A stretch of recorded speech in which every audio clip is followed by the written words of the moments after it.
সন্দেশখালীর আস্থা ফেরাতে তৎপর প্রশাসন। গতকালের পর আজও সন্দেশখালীতে রাজ্যের দুই মন্ত্রী যান। তারা অভিযোগ শোনেন, স্থানীয় মানুষদের সঙ্গে কথা বলে। অন্যদিকে অভিযোগ নিতে আজও পুলিশের ক্যাম্প, এখনো জায়গায় জায়গায় মোতায়েন পুলিশ। পুলিশি টহলের মাঝেই ছন্দে ফিরছে সন্দেশখালী। সন্দেশখালীর আস্থা ফেরাতে একের পর এক পদক্ষেপ। শনিবারের পর রবিবারও সন্দেশখালীতে রাজ্যের দুই মন্ত্রী। কখনো খোল কীর্তনে জনসংযোগ,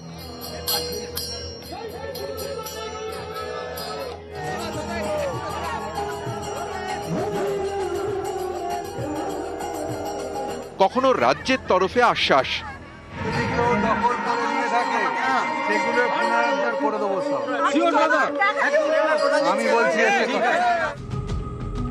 রবিবারও সন্দেশখালীর বেরমজুরে ক্যাম্প করে পুলিশ স্থানীয়দের অভিযোগ জানতে। স্থানীয়দের আস্থা অর্জনে সন্দেশখালীতে এখনো মোতায়েন পুলিশ। সুজিত বসু ও পার্থ ভৌমিক রাজ্যের দুই মন্ত্রী। শনিবারের পর রবিবারও দুজনে যান সন্দেশখালীতে। প্রথমে ঘুরে ঘুরে শোনেন স্থানীয়দের অভিযোগ।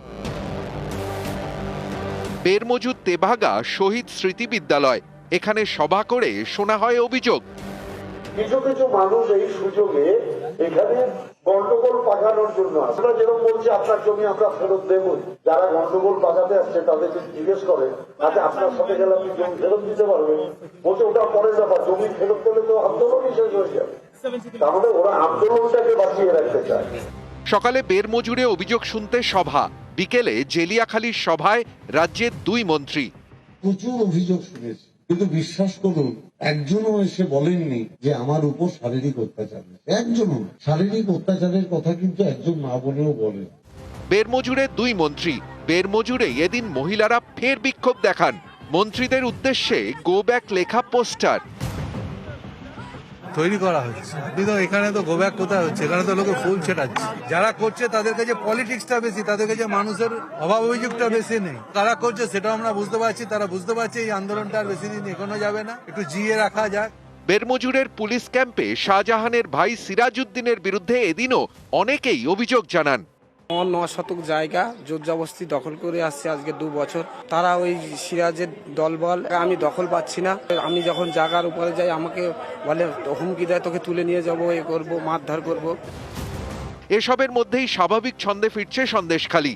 রবিবার কাঠপোলে খোলে বাজার, দোকানপাট। আস্থা বাড়াতে এখনো এলাকায় পুলিশের টহলদারি। রবিবার সন্দেশখালী যাওয়ার পথে বিজেপির ফ্যাক্ট ফাইন্ডিং টিমকে বাধা দেয় পুলিশ। ভোজেরহাটে প্রতিনিধি দলকে আটকালে বচসা শুরু হয়, তারপর ধস্তাধস্তি। বিজেপির ফ্যাক্ট ফাইন্ডিং টিমের সদস্যদের গ্রেফতার করে পুলিশ। নিউজ 18 বাংলা।